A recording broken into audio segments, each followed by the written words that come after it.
Dear Patriots, before the news starts, please subscribe to our patriotic channel by clicking the subscribe button.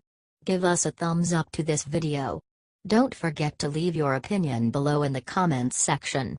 Share the news on Facebook and Twitter so you friends see it. Thank you.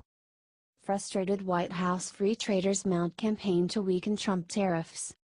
Since President Donald Trump announced plans last week to hit steel and aluminum imports with new tariffs, his trade advisor Peter Navarro and Commerce Secretary Wilbur have been all over television celebrating their victory and rebutting suggestions that the move would incite a damaging trade war.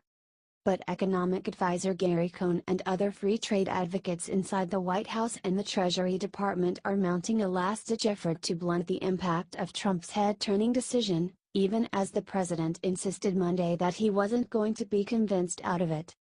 Cohn and like-minded officials in the administration are hoping the parade of senior GOP lawmakers, donors, lobbyists and business groups loudly opposing the pending decision will convince Trump that his proposed tariffs will damage the U.S. economy. There was a growing sense among some administration officials that the best way to talk Trump out of the tariffs was to make sure he hears from people outside of the White House, since he's ignoring advisors inside the building. West Wing aides led by Cohn, who directs the National Economic Council, are planning a White House meeting for Thursday with executives from industries likely to be hurt by big tariffs on imported steel and aluminum, two officials familiar with the matter said. The meeting is tentative and the participants have not yet been set in stone, but industries that could be hit hard by the tariffs include automakers and beverage companies. The meeting is meant to counter the session with steel and aluminum industry executives last week, in which Trump stunned the world by announcing he would slap tariffs of 25% on imported steel and 10% on imported aluminum. Cohn and other critics of the tariffs have acknowledged privately to associates that Trump is unlikely to completely reverse himself. Trump, aides close to him said, is resistant to publicly flip-flopping on high-profile issues, believing it makes him look weak. But they still hope that as lawyers and policy aides draw up the actual language for fresh tariffs, they can marshal the growing external opposition to craft a more measured policy that includes exemptions that will minimize the economic impacts and preserve relationships with key allies.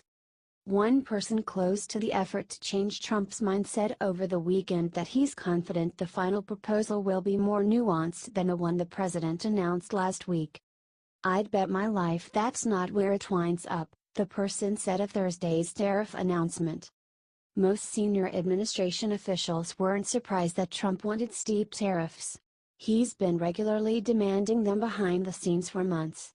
Cohn and others opposed to the tariffs believed they had convinced the president to hold off while they focused on trade actions related to China's intellectual property actions, though an administration official who backs tariffs said that sequence had not been set in stone. They hoped the separate, China-specific trade actions, which are slated to include investment restrictions and tariffs on dozens of products, would satisfy Trump's desire for stiff sanctions. Yet it had become increasingly clear in recent weeks that Trump was getting impatient. When Cohn, during an Oval Office meeting earlier this year, told Trump that the tariffs will cost more jobs than they would save and presented evidence that President George W. Bush's 2002 steel tariffs failed to achieve their goals, the president rejected Cohn's arguments. The president told people present at the meeting that he was deeply skeptical of economists, adding that anybody can find an economist to echo their worldview, according to two people familiar with the deliberations. Now, instead of relying on economic analyses and academic debates about trade policy, Cohn and other tariff opponents are pointing to market reaction, widespread anger among GOP leaders in Congress and the donor class, and the threats from Europe, Mexico and China to retaliate. It's a wave of opposition from Trump's party rarely seen since the early days of Trump's presidential campaign, when rank-and-file Republicans openly mocked Trump's proposals. House Speaker Paul Ryan, Ways and Means Chair Kevin Brady, Republican Texas, and other lawmakers have each publicly expressed opposition to imposing tariffs. GOP lawmakers on Capitol Hill have started telling business leaders that they will not rule out taking action in the future to stop Trump, according to one Republican congressional aide. While Congress options are limited, the Senate Commerce Committee has congressional authority over these unusual types of trade enforcement tools, though it's not clear if the full Senate would have enough votes to legislatively make such a change, according to another Republican congressional aide. "We are extremely worried about the consequences of a trade war and are urging the White House to not advance with this plan," said House Speaker Paul Ryan's spokeswoman, Ashley Strong. "The new tax reform law has boosted the economy and we certainly don't want to jeopardize those gains."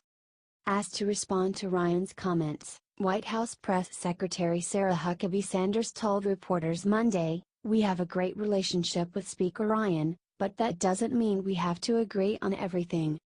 Meanwhile, Trump's pending announcement has set off deep concerns that the move could imperil Republicans in the upcoming midterm elections, with some donors loudly opposing the measure. "I am a strong supporter of Trump, but this policy gives me pause," said GOP donor Dan Eberhart, the CEO of Canary Oilfield Services Company. Others close to the White House said they were not surprised that Trump finally pulled the trigger on a policy promise he made months ago, adding that he has long been a critic of free trade. "This is something that has been anticipated for months, and in fact, the president campaigned on this. It is clear that he has been concerned about a trade deficit for a long time," said David Tomassi, the former Washington finance chair for Trump Victory Fund. "With this decision, there is an alignment with the political contingency that propelled him to victory in many states." At the moment, the president does not seem swayed by any of the counter-arguments against the tariffs. Navarro and Ross have the clear upper hand inside the West Wing, according to two people who have spoken to Trump. The president said Monday he's sticking by his plans. "No. We're not backing down," Trump told reporters when asked about the tariffs, though he added that he may be open to negotiating on the issue in the ongoing NAFTA negotiations with Mexico and Canada. Asked about the status of the tariffs, White House spokeswoman Lindsay Walters said in an email that the White House is still in the process of formalizing the documents and details of Trump's plan. The president has long pushed for tariffs over the strenuous and repeated objections of Cohn former Staff Secretary Rob Porter, and, to a lesser extent, several top members of Trump's national security team. But Cohn on Thursday morning thought he'd forestalled an announcement in part by telling White House Chief of Staff John Kelly he'd quit if Trump launched a trade war. Cohn was wrong, it turned out.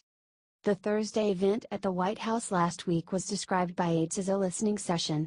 But Trump decided after hearing from steel and aluminum industry executives, who universally called for sanctions without any exemptions, according to an aide, that he would make the announcement anyway, ignoring the advice of the free traders in the administration.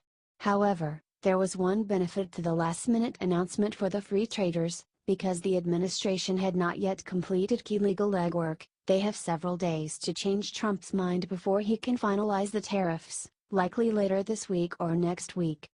But many in Washington were starting to look beyond trade to consider the implications of Trump's fast and loose approach to policy. Republicans inside and outside the White House worry that the internal breakdown in the administration's policy vetting process, which collapsed after the departure of Porter, who coordinated policy across the administration, could be repeated on everything from gun control to infrastructure to drug pricing. "The same thing is going to be true of every other policy issue," said one person familiar with the internal policy dysfunction. Multiple aides described a whirlwind week in which the president, fed up with negative headlines about his son-in-law Jared Kushner, surprised even his most senior advisors by demanding an immediate announcement on the tariffs.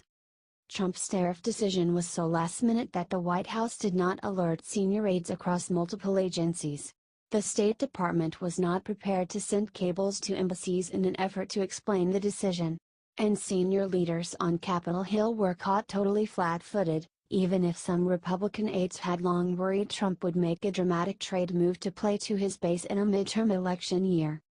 Lobbyists and business groups, including many of the organizations that helped to mobilize support for the White House's historic tax overhaul, were working behind the scenes over the weekend to influence the legal and policy underpinnings of the president's proposed steel tariffs. Even if the groups don't kill off the tariffs, Several hope to pressure Trump to weaken them or carve out exemptions. Industry and agriculture groups are trying to get their message out on platforms popular with Trump, such as Fox News and other networks that Trump is known to frequently watch, said one lobbyist involved in the push. You've got to use the same audience of one tactics that have been effective on other issues, this person said. Business Roundtable President Joshua Bolten, the former chief of staff to Bush, criticized Navarro, one of the administration's most vocal trade hawks, by name in a Fox News appearance Sunday. The remedy that Peter Navarro was pushing the president to impose doesn't address the real problem, which is Chinese overcapacity, Bolten said. We have to get together with our friends and allies who all face the same problems, put pressure on the Chinese jointly, because you can't do this individually, and force the Chinese to reform their practices. But the lobbying efforts are going both ways. Scott Paul, president of the Alliance for American Manufacturing, said that the group expanded its ad campaign today in support of the tariffs to Pittsburgh, where Trump will visit later this week. The group began running ads last Tuesday in the D.C. area. Paul did not disclose how much his organization was spending on the ads but said that they cost somewhere in the six figures. We're cautiously optimistic, he said, but added we're not taking anything for granted. Marianne Levine and Adam Bassutti contributed to this report.